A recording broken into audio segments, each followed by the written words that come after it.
এদেশে রাজনীতি করেছে শেখ হাসিনা, ভালো মন্দ তাকে বলতে পারে। এদেশে রাজনীতি করেছে বিএনপি, খালেদা জিয়া, ভালো মন্দ তাকে বলতে পারে।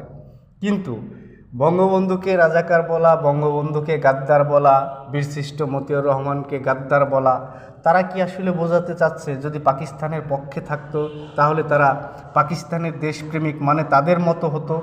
তারা তো পাকিস্তানের দেশপ্রেমিক, এটা তো বাংলাদেশের জনগণ এখন বুঝে গেছে। এখন এই শক্তিটা হয়তো জানে না যে এদেশে যেই ক্ষমতায় আসুক, বিএনপি ক্ষমতায় আসবে, বিএনপিও স্বাধীনতার পক্ষের শক্তি।